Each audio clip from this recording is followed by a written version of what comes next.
Blood washes out of wool if you use club soda, but betrayal stains the mind forever. That's what Arthur Costello believed the night he threw his wife into the freezing rain. He thought he possessed all the facts. The ledgers were missing, the safe was cracked, and she was standing right there with the rival family's burner phone. It was a neat, ugly little picture. Until 3 years later, when a hollow floorboard surrendered a folded piece of paper, and the city's most ruthless man realized he was nothing but a pawn. The Costello estate sat on a bluff, overlooking the slate-grey waters of the Atlantic, a massive stone monolith that looked more like a fortress than a home. Inside it was silent. Arthur preferred it that way. Silence didn't lie to you. Silence didn't look you in the eye, swear its undying loyalty, and then hand your shipping routes over to the feds. It had been 3 years since Nora left. 3 years since Arthur had cemented his reputation as a man who wouldn't spare his own wife if she crossed the family line. The underworld respected him for it. His enemies feared him for it. And Arthur just drank. He stood by the floor-to-ceiling windows of his study, swirling 2 fingers of amber liquid in a heavy crystal tumbler. Outside, the November wind was stripping the last of the dead leaves from the oaks. Inside the thermostat was set to 72, but the chill was bone deep. Vincent, his underboss, stood near the doorway. Vincent was always near the doorway, a shadow in a custom-tailored Italian suit. "The Merino crew is asking for a sit-down," Vincent said. His voice was gravelly relaxed, the voice of a man who knew he was untouchable. "They want to renegotiate the docks. Say the tariffs are squeezing them too tight." Arthur didn't turn around. "Let them bleed. We hold the docks. If they want to move their product, they pay our tax. Tell them the price just went up 5% for complaining." "You got it, boss." Vincent shifted his weight. A floorboard creaked. "You want me to stick around? Have a drink?" "No," Arthur said. The word was flat, carrying a note of absolute finality. "Go home, Vincent. I have paperwork." "Right, have a good night, Arthur." The heavy oak door clicked shut. Arthur finally turned. The study was massive, lined with leather-bound books he never read and oil paintings he didn't care about. It was a room designed to intimidate. But tonight, it just felt like a tomb. He walked over to his desk, intending to actually look at the paperwork Vincent had mentioned. Instead, his eyes drifted toward the ceiling. Directly above this room was the master suite, or rather the guest room he had slept in for the past 36 months. Across the hall from that was her room, Nora's room. He hadn't opened that door since the night he kicked her out. He had ordered the maids to leave it alone. The door remained locked, the key sitting in the top drawer of his desk, buried under a pile of useless receipts. Arthur set his glass down. The ice cracked loudly in the quiet room. He opened the drawer. He shoved aside the papers, his fingers brushing against cold brass. He pulled the key out. It felt heavy in his palm, unnecessarily heavy. Why tonight, he didn't know. Maybe it was the weather. Maybe it was the sheer, crushing monotony of his own supremacy. He had won. He owned the city. And it tasted like ash. He walked upstairs, his footsteps muffled by the thick Persian runners. He stopped in front of the white-panelled door. He slid the key into the lock. It protested stiff with disuse before clicking over. Arthur pushed the door open. The air inside was stale, smelling faintly of trapped dust, and impossibly a ghost of her perfume sandalwood and vanilla. The bed was unmade exactly as she had left it. A single velvet slipper lay abandoned near the closet. The vanity mirror was covered in a thin film of grey. He stepped inside. He felt ridiculous. A grown man, a boss, standing in a dead woman's room like a grieving teenager. She wasn't dead, of course. At least he didn't think she was.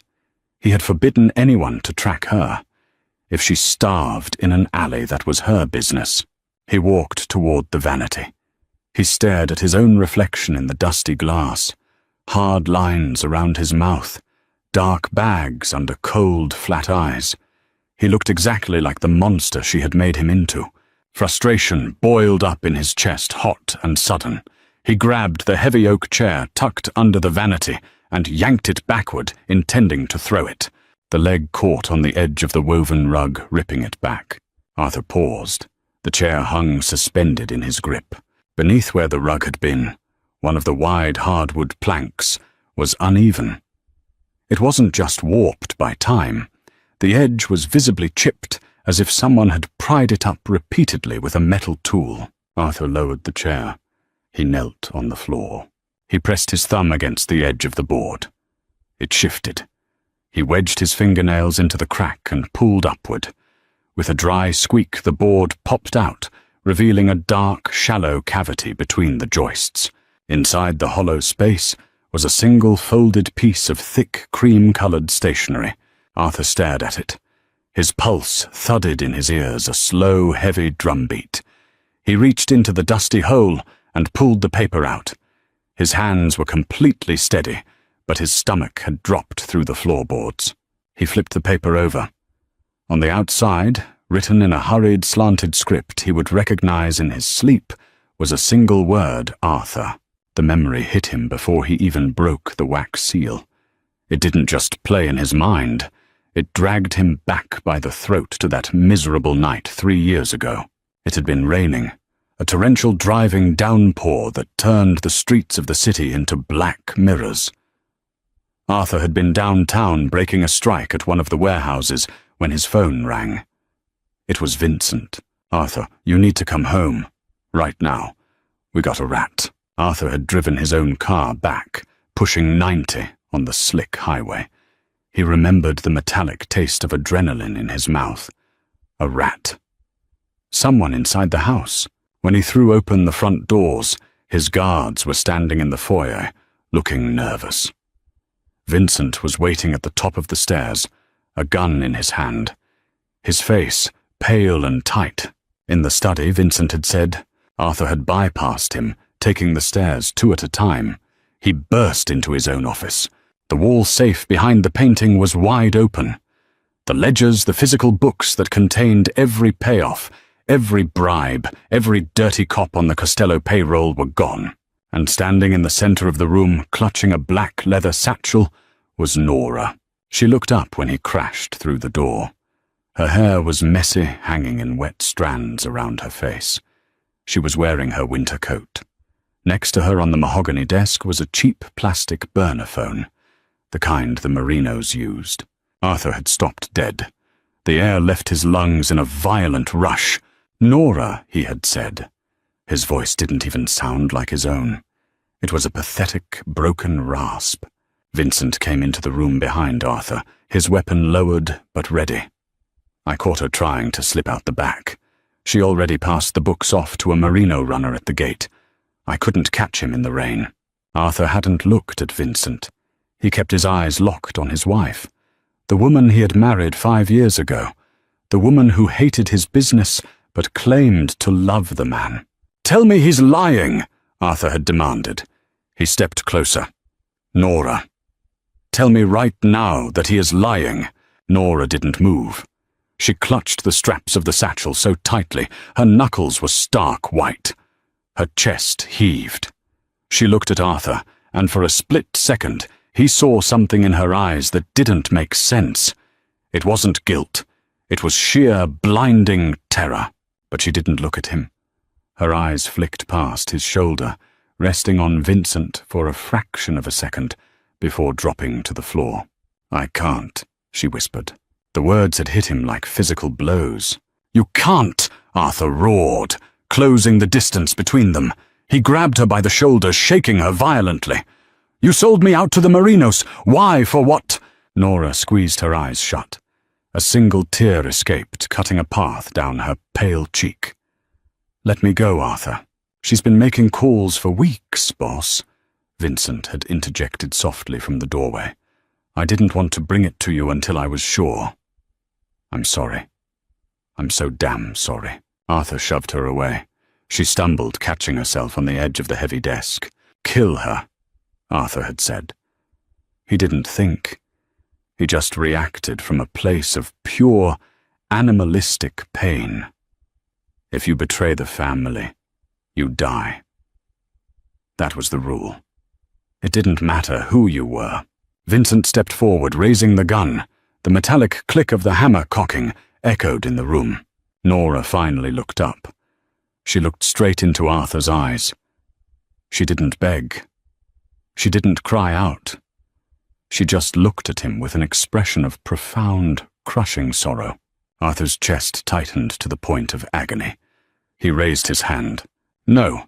The word scraped out of his throat. Vincent paused. Boss. I said no, Arthur snapped, turning his burning gaze on his underboss. Then he looked back at Nora. Disgust curled his lip, replacing the heartbreak. She's not worth the bullet, and I don't want her blood on my floor.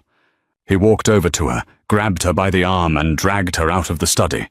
She stumbled along beside him, not fighting back. He dragged her down the stairs, through the foyer, past the staring guards, and threw open the heavy oak front doors. The rain whipped into the entryway. Arthur shoved her out onto the wet stone steps. She fell hard onto her knees, the black satchel dropping onto the pavement. If I ever see your face in this city again, Arthur screamed over the howling wind, I will cut your throat myself. Walk away. Right now. Nora slowly got to her feet. She was already soaked, the rain plastering her hair to her skull. She looked at him from the bottom of the steps. She opened her mouth as if to speak, but no sound came out. She just turned, leaving her satchel behind, and walked down the long, winding driveway into the dark. Arthur had slammed the door. He had gone to his bar, poured a glass of scotch, and started the long, slow process of freezing his own heart solid. Arthur blinked. He was kneeling on the floor of the dusty bedroom, staring at the piece of paper in his hands. The memory faded, leaving him breathless and covered in a cold sweat. He swallowed hard, his throat dry like sand. He slid his thumb under the wax seal. It broke with a crisp snap. He unfolded the thick paper. The letter was dated November 12th, 3 years ago, the exact day she disappeared. Arthur, if you are reading this, it means I'm gone. It also means you finally decided to move my vanity, which probably means you're either redecorating or looking for a reason to be angry at me again. I hope it's the former.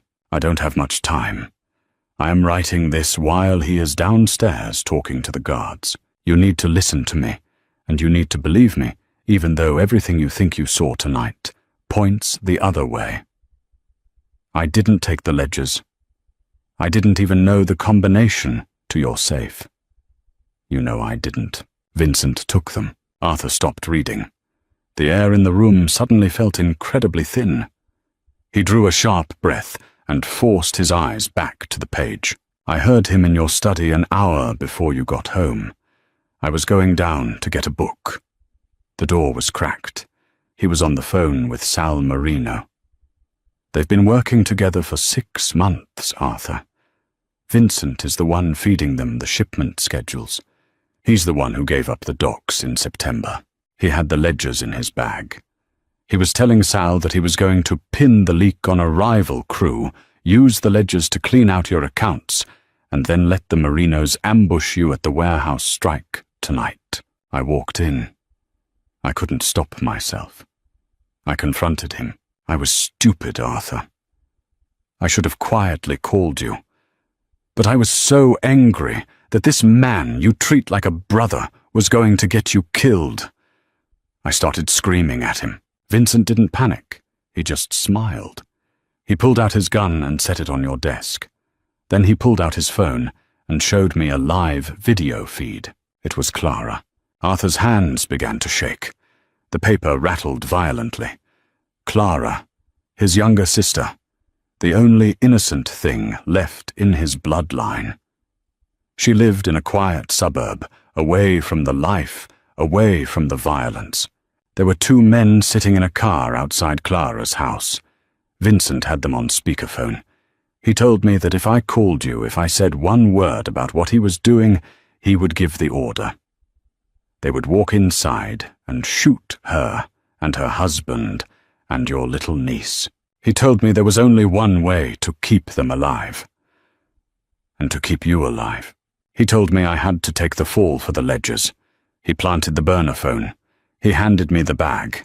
He said I had to stand there and look guilty, and let him tell you I was the rat. He said if I tried to defend myself when you walked in, he would shoot you right in front of me and then make the call to kill Clara anyway, so I kept my mouth shut. I am letting you hate me, Arthur, because hating me keeps you breathing. By the time you read this, Vincent will have cemented his place as your savior. He caught the rat. You trust him now more than ever. You have to be careful. Do not show him this letter. Do not let him know you know. He has half your crew on his payroll. You need to systematically tear his support away before you strike. I don't know where I'm going. I don't know how I'm going to survive. I just know that I couldn't let him kill you. I couldn't let them hurt Clara. You called me a traitor tonight. You dragged me out like trash. I understand why you did it. But I need you to know in the quiet of this empty room that I never stopped loving you. Not for a second. Stay alive, my love. Burn this letter. Nora. Arthur finished reading. He didn't move. He didn't breathe. The silence of the house pressed in on him, heavier than it had ever been. He slowly lowered the letter. A sound escaped his throat. It wasn't a sob. It was a dry, hollow tear, the sound of a man fundamentally breaking apart at the seams. He had kicked her out into the freezing rain. He had ordered her to vanish. He had looked at the woman who was actively sacrificing her entire life to save his sister, to save him, and he had called her garbage. And Vincent. Arthur's eyes snapped up from the floor. The tears in his eyes vanished, burned away by a sudden terrifying heat. Vincent. The man who poured his drinks. The man who offered him advice. The man who had stood in this very house, playing the loyal soldier while holding an invisible gun to Nora's head. Arthur stood up. His joints popped. He carefully folded the letter and slid it into the breast pocket of his suit, right over his heart. He didn't scream. He didn't throw the chair. The cynical dead boss who had walked into this room was gone. In his place stood a man possessed. He walked out of the room, locking the door behind him. He walked down the stairs, his footsteps steady, and measured. He went to his study. He walked to the desk, opened the bottom drawer, and pulled out his heavy matte black 1911 pistol. He racked the slide. A bullet slid into the chamber with a satisfying metallic clack. Vincent thought he was a chess master. Vincent thought he had played the board perfectly. Arthur tucked the gun into his waistband.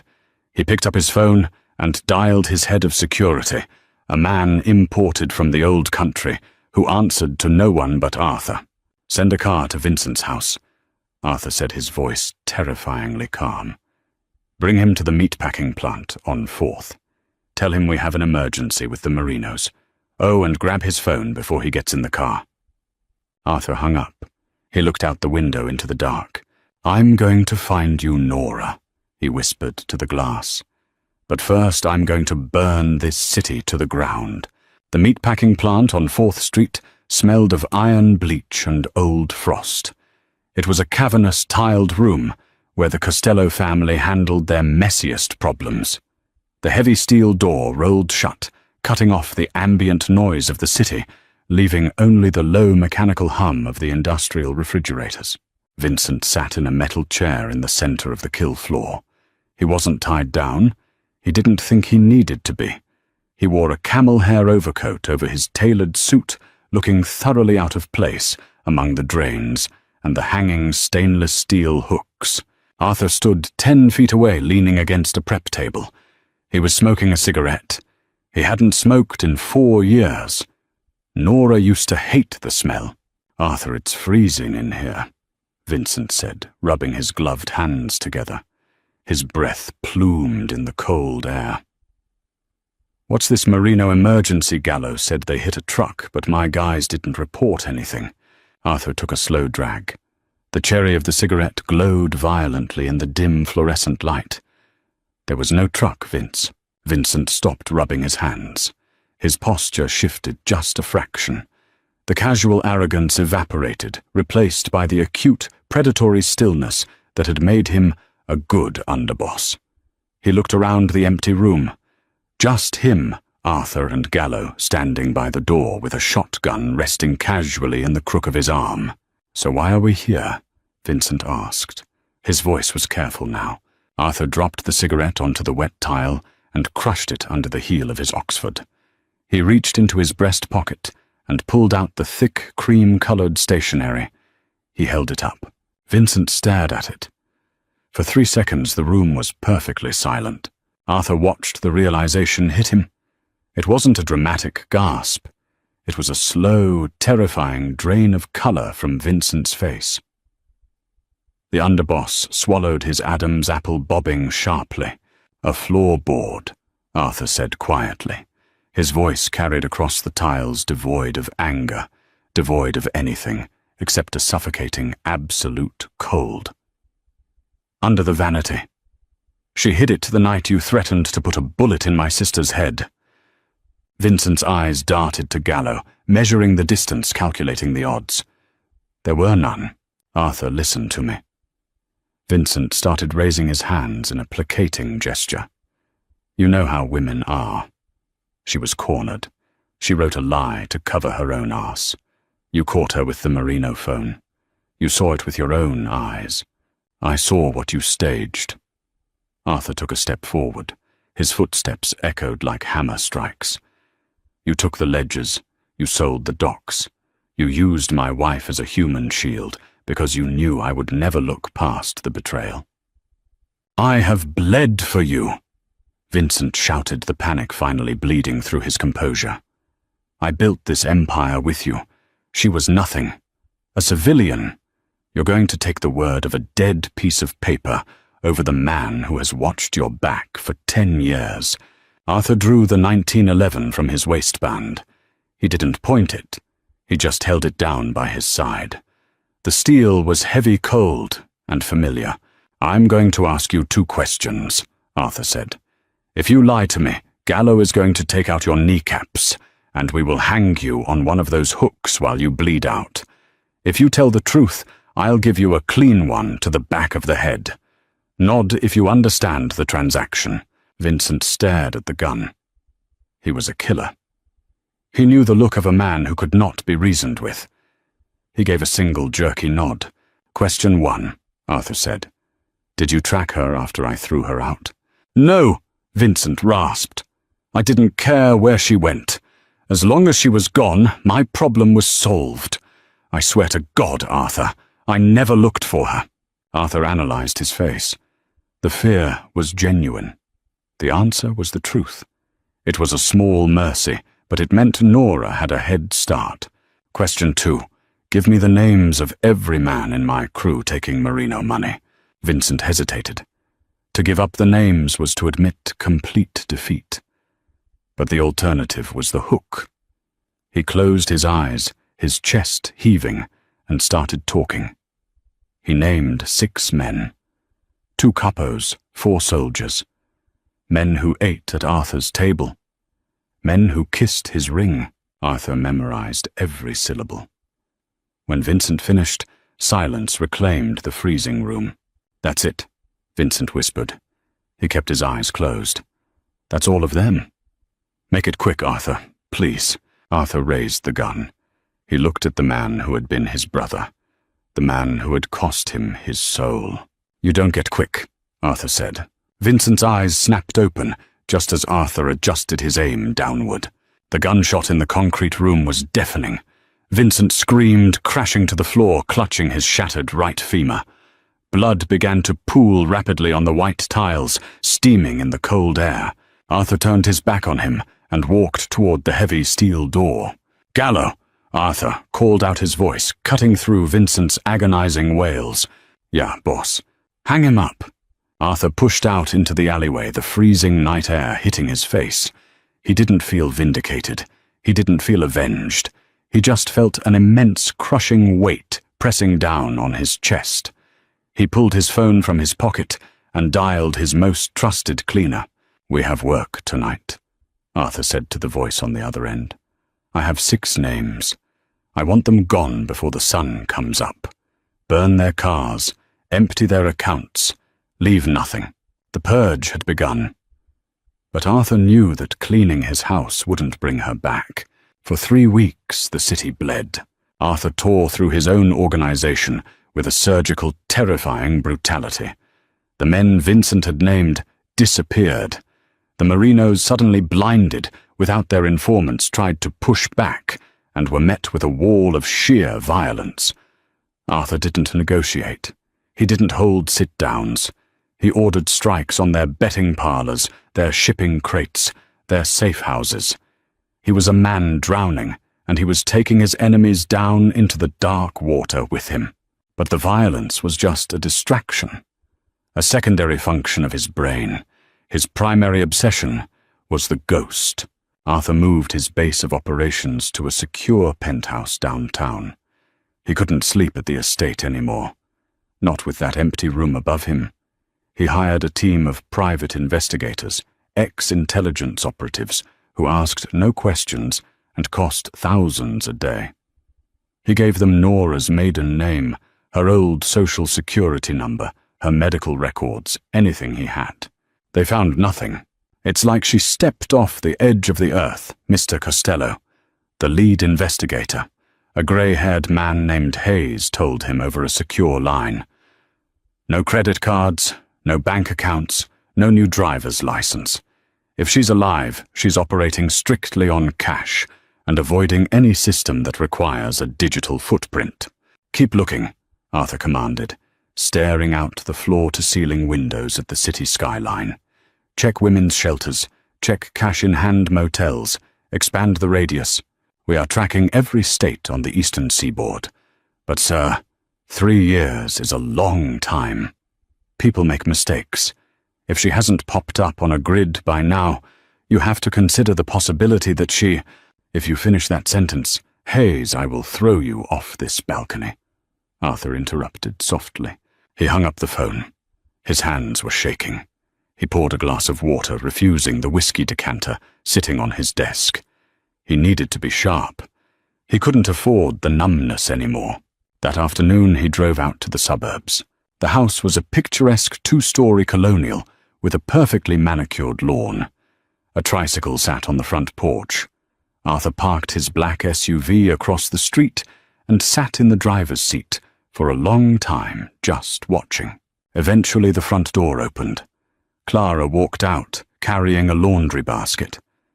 She looked exactly the same. Happy. Safe. Ignorant of the blood that paid for her quiet life.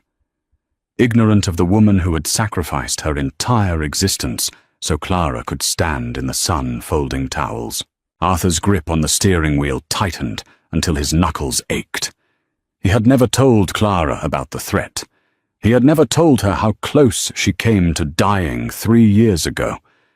Looking at her now, he realized the sheer magnitude of Nora's gift. Nora hadn't just saved his life. She had preserved his only tether to humanity. He didn't go in. He couldn't look his sister in the eye. He put the car in drive and pulled away, the guilt chewing at his insides like acid. It took another month before the break came. It was a Tuesday at 3 a.m. Arthur was sitting in the dark, reading the letter for the 1,000th time. The paper was getting soft at the edges from how often he handled it. His phone buzzed. It was Hayes. "We got a hit. Barely a blip, but it's something," Hayes said. His voice crackled with exhaustion. "Tell me," Arthur demanded, sitting up straight. "We started running serial numbers on her personal items, jewelry specifically. You gave us the appraisal report for her wedding ring." Arthur's breath hitched. "She sold it, pawned it," Hayes corrected. 2.5 years ago, A small independent shop in a rust-belt town in upstate New York. Place called Oakhaven. The owner is old school. Keeps paper ledgers. He just digitized his backlogs last week for a tax audit, and the serial number on the center diamond pinged our automated search. Did she leave a name, an address? No. Used a fake ID, according to the pawnbroker. A decent one. The name on the ticket was Sarah Jenkins, but the description he gave matches. Dark hair, pale, quiet. Seemed desperate. "Where is Oakhaven?" Arthur asked, already moving toward his bedroom to grab a coat. "It's a dead town, boss. Old manufacturing hub that dried up. Mostly truck stops and cheap diners now. 3 hours north of the city." "Pull the team back," Arthur ordered. "Sir, don't you want us to head up there and canvass the area?" "No," Arthur said firmly. "She ran because of men in suits. If she sees your people asking questions, she'll bolt again. I'm going alone." "Understood. Good luck, Arthur." Arthur grabbed his keys. He didn't take a gun. He didn't take backup. For the first time in his life, he wasn't going as a boss. He was going as a beggar. The drive north was a descent into grey. As Arthur left the city limits, the sleek glass and steel gave way to bare trees, cracked asphalt, and a relentless freezing drizzle. The heater in the SUV hummed, but he felt cold. Oakhaven was exactly as Hayes had described it. It was a town that had died 20 years ago, but forgot to stop breathing. The main street was lined with boarded-up storefronts. A single traffic light swung in the wind, blinking yellow. Arthur parked near the town square. He spent the first day walking. He checked the 2 rundown motels on the edge of town. He checked the local grocery store. He showed a discreet photograph, a picture of Nora from a gala 4 years ago, laughing, dripping in diamonds to the tired cashiers. They all shook their heads. By the second day, panic began to set in. What if she had moved on? The pawn ticket was over 2 years old. That was enough money to buy a bus ticket anywhere in the country. It was late afternoon when the rain started coming down hard. Arthur ducked into a diner on the outskirts of town near the highway on-ramp.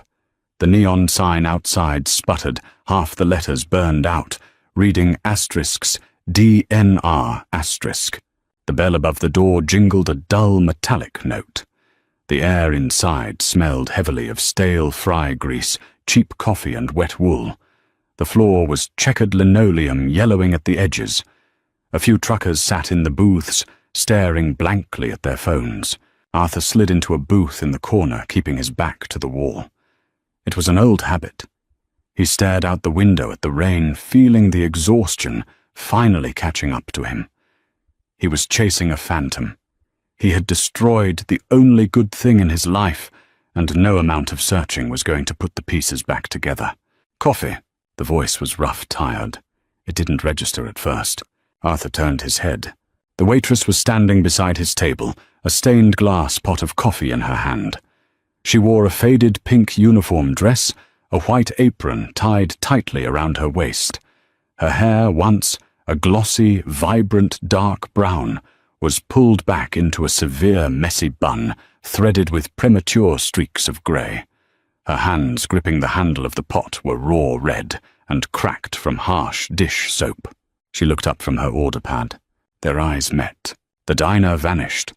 The smell of grease, the hum of the refrigerator, the rain against the glass, it all ceased to exist. For Arthur, the universe shrank down to the 3 feet of space between them. It was her. She looked older. So much older. The soft curves of her face had sharpened into hard angles. The light in her eyes, that defiant, intelligent spark that had drawn him to her in the first place, was gone, replaced by a hollow, defensive fatigue. There was a faint, purple bruise on her jawline. Nora froze. The coffee pot in her hand trembled. For 10 agonizing seconds, neither of them breathed. Arthur saw the exact moment recognition shattered her carefully constructed shell. Her eyes widened, completely consumed by an absolute visceral terror. She didn't drop the pot. She didn't scream. Her survival instincts, honed by 3 years on the run, took over immediately. She slowly lowered her eyes, staring blankly at the Formica table. I think you have the wrong table, sir," she whispered. Her voice shook violently. She took a step back, her knuckles white on the glass handle. "Let me get someone else." She turned and walked away. It wasn't a run. It was a desperate, calculated retreat. She disappeared behind the swinging aluminum doors of the kitchen. Arthur couldn't move. He felt like he had been shot in the chest. He had rehearsed this moment 1,000 times in his head. He was going to fall to his knees. He was going to beg for forgiveness. He was going to explain the letter and Vincent and the truth. But seeing the absolute terror he inspired in her paralyzed him. She looked at him, the way a prey animal looks at a wolf. He didn't chase her into the kitchen. He knew if he cornered her now, she would break. He sat there for 20 minutes. A different waitress, a teenager chewing gum, loudly came over and poured his coffee. Arthur didn't touch it. He just stared at the swinging kitchen doors. Eventually, a burly man in a greasy apron, the cook, probably the manager, pushed through the doors. He looked around the diner, his eyes landing on Arthur. He scowled, wiping his hands on a rag, and walked over to the booth. "You the guy in the suit?" the manager asked, leaning his heavy hands on the table. Arthur slowly looked up. The cold, dead expression of Arthur Costello, the boss, slid back over his features like a steel mask. "I am. Sarah says she's sick. Just clocked out the back door. Says you made her uncomfortable." The manager narrowed his eyes, sizing Arthur up. He saw the expensive tailored wool coat, the silk tie, the hard eyes. "I don't know what your deal is, buddy, but we don't want any trouble here. Pay for the coffee and move along." She had run. She had walked out into the freezing rain rather than spend another second in the same building as him. Arthur reached into his pocket. He pulled out a crisp $100 bill and laid it gently on the table. He didn't say a word. He stood up, towering over the manager, who instinctively took a step back. Arthur walked out of the diner. The rain hit him instantly, soaking through his coat. He walked around to the alleyway behind the building. The gravel crunched under his expensive shoes. The alley was empty, save for a rusted dumpster and a stray cat. She was gone. But this time Arthur didn't feel despair. He felt a terrifying, singular focus. He knelt by the muddy tire tracks leading out of the gravel parking lot. They were fresh. She had a car. She was terrified she was running, but she was real. She was alive. Arthur stood up, the freezing rain washing over his face. He looked down the dark, slick road leading out of town. "I'm not letting you go," he whispered into the dark. Not this time. He turned and walked toward his SUV. The hunt wasn't over. It had just begun. And God help anyone who stood between him and his wife. The rain turned to sleet, drumming a chaotic rhythm against the roof of the SUV. Arthur drove at a crawl. Oakhaven wasn't large enough to hide a car for long. There were only 3 roads out of town, and he had spent the last hour systematically ruling out the highway ramps. She wouldn't take the interstate. The interstate meant state troopers' license plate scanners and risk. She would take the back roads. He found the tire tracks again, where the cracked asphalt gave way to a muddy shoulder near the county line. They led straight to a dilapidated single-story motor lodge sitting off a frontage road. The sign read, Pine Crest Motel, in flickering, buzzing red neon. Half the letters were dead. A rusted 1998 Honda Civic was parked crookedly outside room 7. The engine block was ticking, cooling down in the freezing rain. She had just gotten here. Arthur cut his engine. He sat in the dark for a long time, watching the thin sliver of yellow light bleeding through the drawn curtains of her room. His heart hammered against his ribs, a heavy, painful cadence. He was a man accustomed to war.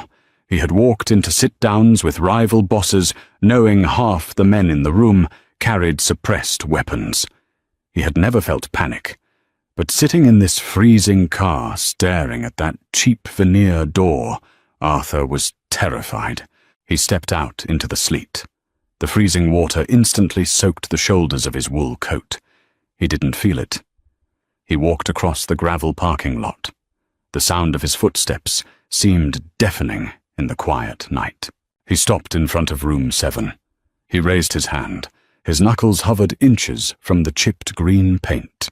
Inside, he heard the frantic hollow thud of a drawer being yanked out and dumped onto a bed. The metallic zip of a duffel bag. The panicked, ragged breathing of a woman who thought the devil was right behind her. Arthur knocked. 3 slow measured raps. The noise inside stopped instantly. The silence that followed was heavy, absolute, and suffocating. "Nora," Arthur said. His voice was rough, cracking slightly. He didn't yell. He spoke just loud enough to carry through the thin wood. "It's Arthur." No answer. Just the agonizing stillness of a trapped animal. "I am alone," Arthur continued, leaning closer to the door. "There are no cars coming. There are no men with me. I am standing here by myself. Please, open the door." He waited. 10 seconds. 20. A floorboard creaked near the window. She was looking for another way out. "The bathroom window is painted shut," Arthur said softly, remembering the exterior of the building. "And the drop is a straight fall into a drainage ditch. You'll break your ankle." "Nora, I am not here to hurt you. I swear to God." The lock clicked. It was a sharp, loud sound. The door opened exactly 2 inches, stopped by a heavy brass chain lock. Through the narrow gap, Arthur saw her. She was clutching the edge of the door with one hand. Her other hand was hidden behind the frame. Her face was pale, her dark eyes wide and feral. She looked exhausted, cornered, and entirely broken. The faint purple bruise on her jawline stood out starkly under the harsh, fluorescent porch light. "What do you want?" Her voice was a razor blade. It wasn't the soft, melodic tone he remembered. It was the voice of a survivor. "I need to talk to you," Arthur said, keeping his hands empty down by his sides. He stood back deliberately, making himself smaller, less imposing. "You found me." Nora breathed the words laced with a bitter, hollow defeat. 3 years. I worked so hard, Arthur. I was so careful. I didn't track you to finish it, Nora. Then why are you here? She snapped, the terror giving way to a sudden, desperate anger. To see the rot. To see how far I fell. Congratulations. You win. Now leave. I know, Arthur said. The 2 words hung in the freezing air between them. Nora stopped. The frantic energy in her eyes hitched. You know what? Arthur slowly, deliberately reached his hand into the inside pocket of his coat. Nora flinched backward. The door rattled against the chain. Through the crack, Arthur saw the dull steel barrel of a snub-nosed .38 revolver point directly at his chest. Her hand was shaking violently, but her finger was on the trigger. Take your hand out slowly, Nora commanded, her voice cracking. I will shoot you, Arthur. I have nothing left to lose. I will shoot you right in the chest. I know you will, Arthur said calmly. He didn't stop moving. He pulled his hand out of his pocket. He wasn't holding a weapon. He was holding a folded piece of thick, cream-colored stationery. The wax seal was broken. The edges were worn soft from being handled 1,000 times. He held it up to the gap in the door. Nora stared at the paper. For a second, her mind couldn't process it. Then the realization hit. Her eyes snapped from the letter to Arthur's face. All the blood drained from her cheeks, leaving her looking like a ghost. Under the vanity, Arthur said, his voice dropping to a raw whisper. I found it a month ago. I moved the rug. Nora's breath hitched. A terrible, ragged sound escaped her throat. The revolver in her hand dropped a few inches. Vincent is dead. Arthur continued, holding her gaze, refusing to let her look away. The men he bought are dead. The Marinos are dismantled. Clara is safe. The threat is gone, Nora. It's over." Nora stared at him. The sheer weight of his words seemed to crush her. Her hand trembled so hard, the gun nearly slipped from her grip. She looked at the letter again, the physical proof that her nightmare, her secret, agonizing burden was finally known. Slowly, with a trembling hand, she reached up and unhooked the brass chain. The door swung open. The motel room smelled of stale cigarette smoke and cheap bleach. A single naked bulb hung from the ceiling, casting harsh shadows across the worn floral bedspread. A battered canvas duffel bag lay half-packed on the mattress, stuffed with threadbare sweaters and rolls of cash bound in rubber bands. Arthur stepped inside and closed the door behind him. He locked it. Nora retreated to the far corner of the room, near the humming radiator. She set the revolver down on the laminate dresser. She didn't look at him. She wrapped her arms tightly around her own torso, shivering though the room was stiflingly hot. Arthur stood near the door. He didn't dare cross the invisible line between them. He looked at her. Really looked at her. She was too thin. The expensive tailored clothes she used to wear were replaced by a faded grey sweatshirt and worn denim. Her hands, once soft and manicured, were rough scarred by grease burns and harsh detergents. He noticed the cheap plastic watch on her wrist. He noticed the way she held herself, hunched, defensive, perpetually ready for a blow. "Who gave you the bruise?" Arthur asked. The question slipped out before he could stop it. The protective, violent instinct of the boss flared up, hot and dark in his chest. Nora touched her jaw reflexively. She let out a dry, humorless laugh. "A drunk trucker at a diner in Scranton. 2 months ago. I didn't pour his coffee fast enough." Arthur's jaw clenched so hard his teeth ached. "Give me a name." "Stop it!" Nora snapped, her eyes flashing. She finally looked at him. The vulnerability was gone, replaced by a deep, hardened exhaustion. "Don't do that. Don't play the protector. Not now. You don't get to care about a bruise when you're the one who threw me to the wolves." Arthur took the hit. He deserved it. He lowered his head, staring at the stained carpet. "You're right. You killed him," she asked, her voice dropping into a harsh whisper. "Vincent, I put him on a meat hook," Arthur said flatly. He didn't dress it up. She knew the world he lived in. He gave me the names of everyone on his payroll. Then I put a bullet in his spine. The people who threatened Clara. They won't ever breathe again. Nora closed her eyes. A long, shuddering breath escaped her lips. She leaned back against the peeling wallpaper, staring up at the ceiling. The relief that washed over her face was profound, but it was heavily laced with sorrow. "Clara is safe," she repeated softly, almost to herself. "She has a son now," Arthur offered quietly. "A little boy. She named him Thomas." Nora covered her mouth with her hand. A single sob tore out of her throat. She slid down the wall, collapsing onto her knees on the floor. She buried her face in her hands, her shoulders shaking violently, as 3 years of repressed terror, grief, and isolation finally broke the dam. Arthur couldn't stay by the door anymore. He crossed the room. He didn't touch her. He just sank to the floor a few feet away, sitting cross-legged on the terrible carpet, leveling himself with her. He sat in silence while she cried. He listened to the agonizing sounds of a woman mourning the life that was stolen from her.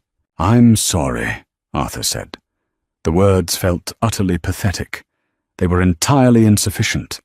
He had built an empire, he commanded hundreds of men, he controlled millions of dollars, and yet he had absolutely nothing of value to offer the woman crying on the floor. "I am so thoroughly, completely sorry. For my blindness, for my pride, for letting a rat sit at my table while I dragged my wife into the freezing rain." Nora slowly lowered her hands. Her face was streaked with tears, her eyes bloodshot. She looked at him. "I thought you would look for me." she whispered. The confession was fragile, devastating. For the first 6 months, every time a black car drove past the motel, every time a man in a suit walked into a diner, I thought it was you. I thought you had figured it out. I thought you were coming to bring me home. Arthur swallowed the lump in his throat. It felt like broken glass. I was a coward. I let the betrayal freeze me. If I had looked, if I had just stopped being angry for 5 minutes, I would have seen the holes in Vincent's story. But I chose the anger. Because the anger was easier than the grief. And when you stopped looking, she asked, her voice hardening again. I died, Arthur said simply. I walked around, I gave orders, I ran the family. But I was dead.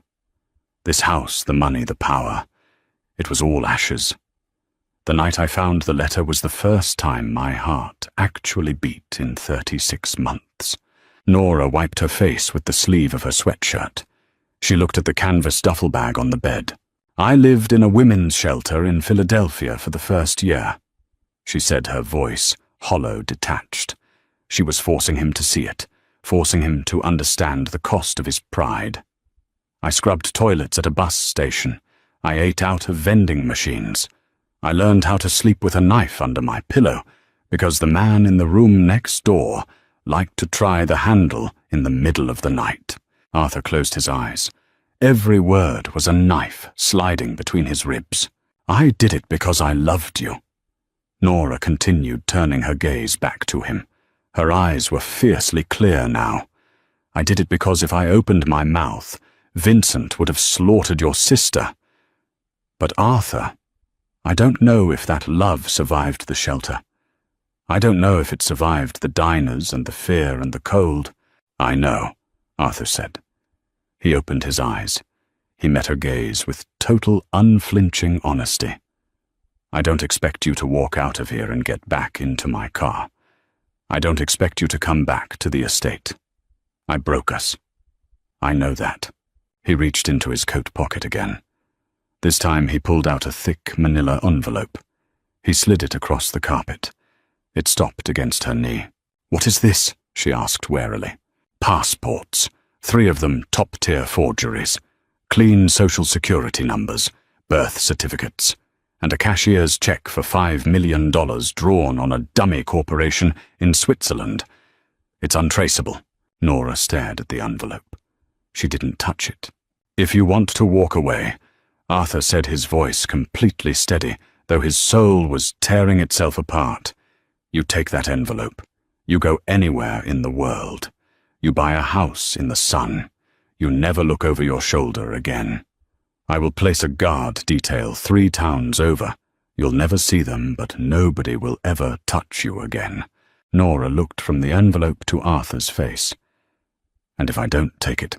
If you don't take it, Arthur said softly, then you let me spend the rest of my miserable life trying to earn back a fraction of the woman sitting in front of me. Silence descended on the room again. The only sound was the hiss of the radiator and the sleet tapping against the window pane. Nora reached out. Her fingers brushed the heavy manila envelope. Arthur stopped breathing. He watched her hand. He watched her make the choice.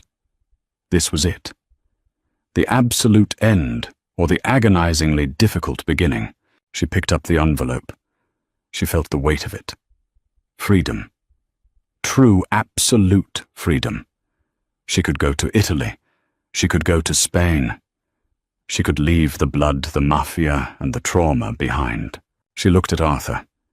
He was a ruthless man. A killer. A boss. But sitting on the floor of a $50 a night motel room, stripped of his suits and his guards, he just looked like a man who was deeply, irrevocably broken by his own mistakes. Nora tossed the envelope onto the bed. It landed next to her cheap duffel bag. I hate the cold, she said quietly. Arthur exhaled. It was a long, shaky breath. He didn't smile. It wasn't a moment for smiling, but a profound, monumental tension snapped in his chest. I know, he said. "The car is warm." They didn't leave immediately. Nora was exhausted, her adrenaline crashing so hard she physically couldn't stand up. Arthur helped her off the floor. He didn't push. He didn't try to hold her. He simply offered his hand, and when she took it, he pulled her up and guided her to the edge of the bed. "Sleep," Arthur said. He picked up her revolver from the dresser, checked the cylinder, and slid it into his own pocket. "I'll sit by the door. Nobody's coming through it." Nora looked at him. She was too tired to argue. She kicked off her wet shoes, crawled under the scratchy motel blanket, and curled into a tight ball. She faced the wall, her back to him. Arthur took the single hard-backed chair in the room, dragged it to the door, and sat down. He didn't sleep. He watched her chest rise and fall. He listened to the rhythm of her breathing. He guarded her like a dragon, hoarding its last precious piece of gold. The sun rose late, struggling through the heavy grey cloud cover. The sleet had stopped leaving the world outside, coated in a thin, treacherous layer of ice. Nora woke up slowly. For a brief, terrifying second, Arthur saw her panic as she forgot where she was. Then she saw him sitting by the door, and the memory of the night before settled over her. She sat up, running a hand through her messy hair. "We need to go," she said. Her voice was groggy, but the feral edge was gone. "The manager will come knocking at 11 for checkout." "Let him knock," Arthur said. "But you're right. We should leave." She stood up. She walked to the bathroom, splashed cold water on her face, and stared at her reflection. She looked different. The fear was gone, but the scars remained. She knew she would never be the naive wife she was 3 years ago. The woman who hated the violence, but ignored it to live in luxury, was dead. The woman standing in the mirror was a survivor who knew exactly what monsters lurked in the dark. She walked back out and picked up her duffel bag. "Leave it," Arthur said. He was standing by the door. Nora paused. She looked at the bag. It held her cheap clothes, her stolen cash, her fake IDs. It held 3 years of misery. She dropped the strap. It hit the floor with a heavy thud. Arthur opened the door. The morning air was bitterly cold, biting at their faces. He walked out first, scanning the parking lot. It was empty, save for her frosted Honda and his black SUV.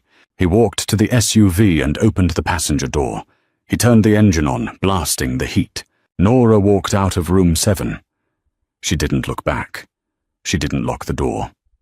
She walked across the icy gravel, her breath pluming in the air.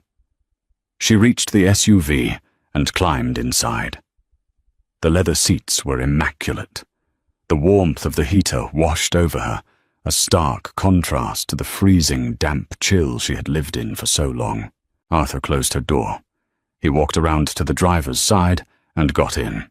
He put the car in drive, and they pulled out of the Pine Crest Motel. They drove in silence for the first hour.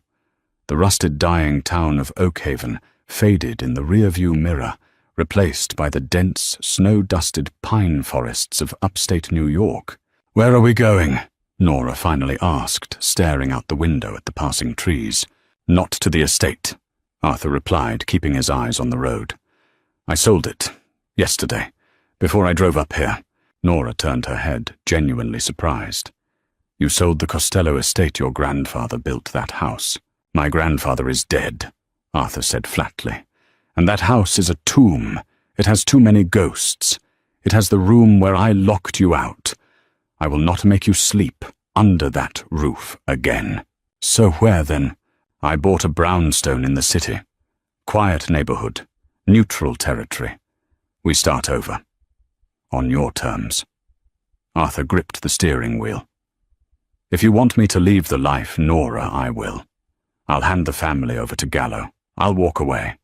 Nora stared at him. She knew what that offer cost him. The family was his blood. It was his identity. To offer it up without hesitation meant the shift in him was real. The cynical, untouchable boss had truly shattered. She looked back out the window. "No," she said quietly. Arthur glanced at her. "No, if you leave, Gallo won't be able to hold the alliance together.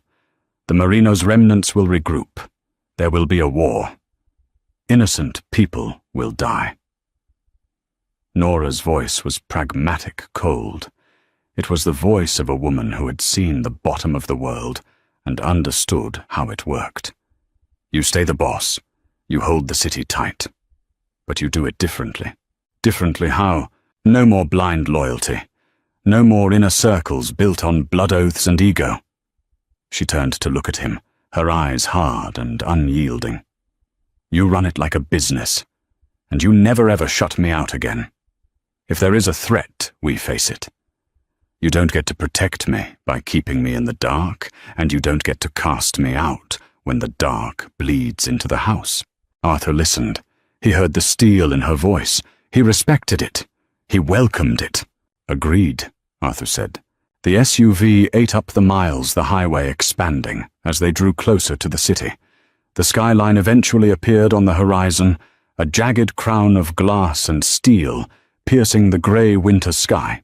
It was the city Arthur owned, the city he had burned to the ground to avenge her. As they crossed the bridge entering the sprawling metropolis, Nora finally relaxed against the leather seat.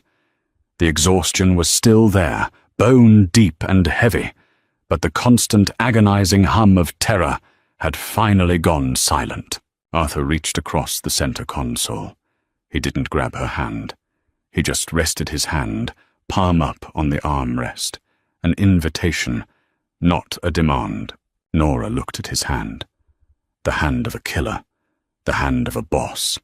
The hand of the man who had broken her heart and then torn the world apart to find her. Slowly she unclasped her arms from her chest. She reached out and placed her hand in his. His fingers closed around hers, warm, solid, and fiercely protective. They had a long, brutal road ahead of them. Trust wasn't something you could rebuild in a day or a week or a year. The ghosts of the last 3 years would haunt them. The memory of the freezing rain would always linger in the back of Arthur's mind. The bruise on her jaw would take time to heal. But as the black SUV disappeared into the labyrinth of the city streets, moving toward a new house and a new life, the crushing silence of the past 3 years was finally broken. The boss had found his wife, and the city would never be the same. And that's how the empire rebuilds. Arthur finally tracked Nora down, but the scars of betrayal don't heal overnight. They are stepping back into the underworld, not as a boss and a naive wife, but as true equals ready to rule the city on their own terms. Do you think Arthur can truly change his ways, or will the Mafia life drag them back down? Let us know your theories in the comments. If you loved this deeply emotional, gritty Mafia romance, like this video, share it with your friends, and hit that subscribe button for more intense storytelling.